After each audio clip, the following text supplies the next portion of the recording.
You're looking at the closest images of the Sun ever captured. On Christmas Eve 2024, in early 2025, scientists analyzing the latest data sets from NASA's Parker Solar Probe announced a discovery that is reshaping our understanding of the Sun.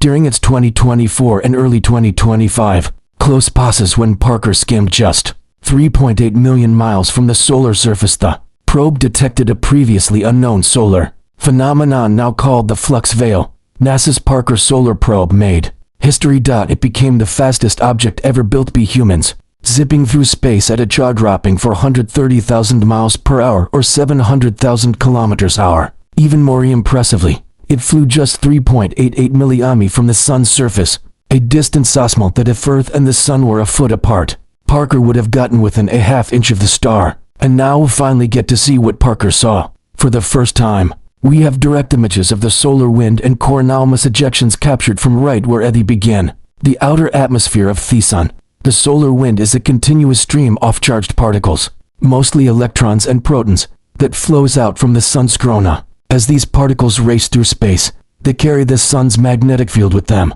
shaping a giant magnetic bubble called the heliosphere.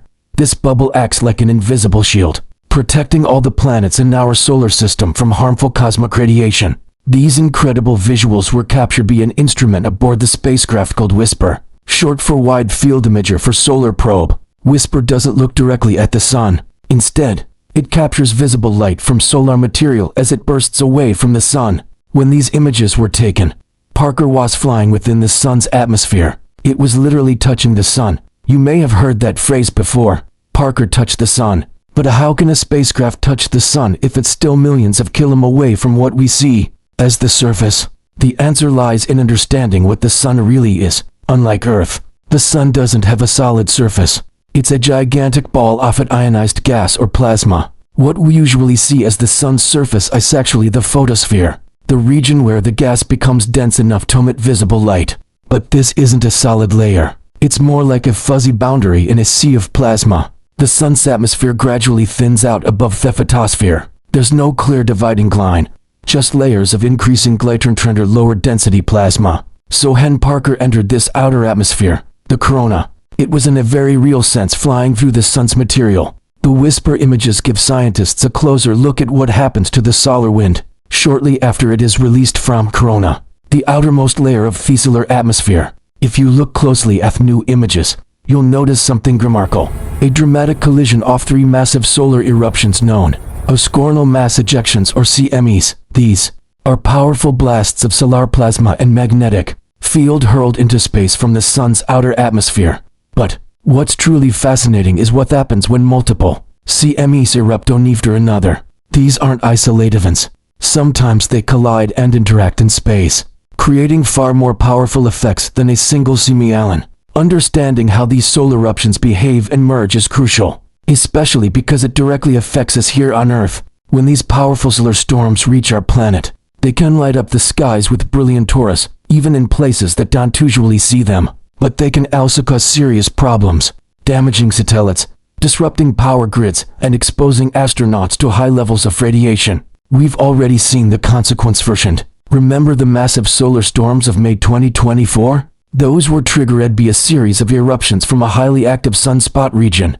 But what made the storm unusually intense was that three CMEs collided mid-journey, merging into what's known as a cannibal CME. This powerful combined wave slammed into Earth's magnetic field, producing spectacular auroras across the globe, including regions that had never witnessed them before. This is why Parker's close-up view is so important. By capturing these solar events at their source, we can start to understand, and perhaps one day predict how space weather might impact life on Earth. If you look toward the far left of the images, you'll spot another fascinating feature, a region that marks the heliospheric current sheet. This may sound complex, but think of it as a vast invisible structure that plays a crucial role in shaping space weather.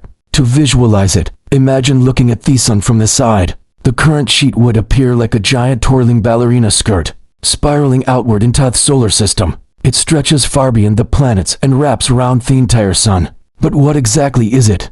The heliospheric current sheet is a boundary where the Sun's magnetic field changes direction, from pointing north to pointing south. It forms as the rotating Sun spins its magnetic field out into space.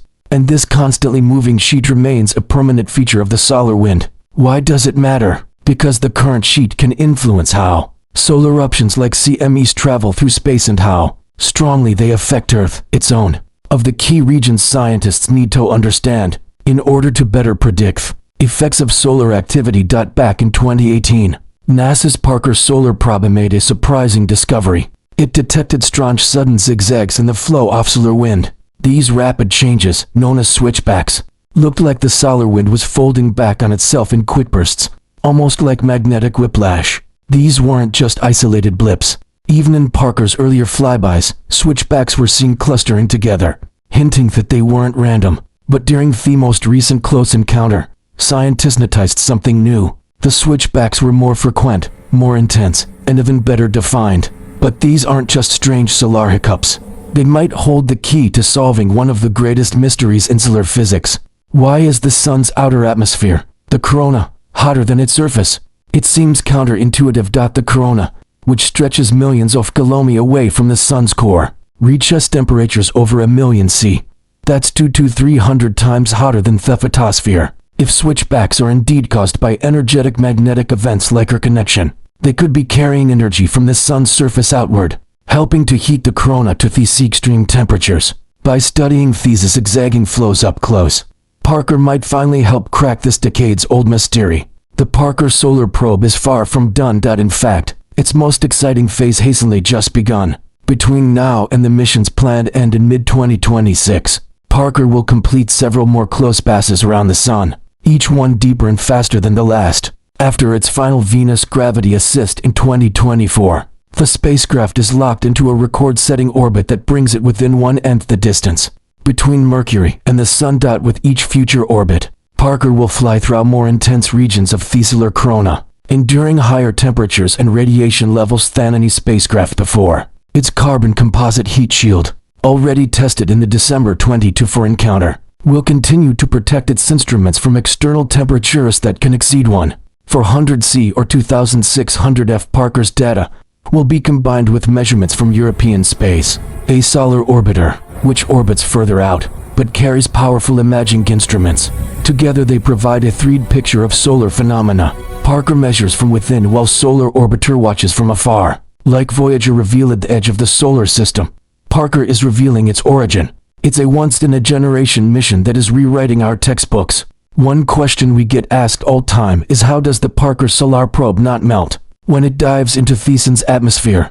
It's a fair question, and the answer lies in some brilliant engineering. We recently published a video that breaks down exactly how Parker survives this hellish environment. If you haven't watched the video yet, be sure to check it out. It's one of the most fascinating aspects of the mission, and it might just change the way you look at space exploration. With Parker's final orbit scheduled through 2026, scientists expect even more detailed measurements. The final plunge may allow Parker to map the flux veil in unprecedented detail, possibly solving the solar wind mystery once and for all. ****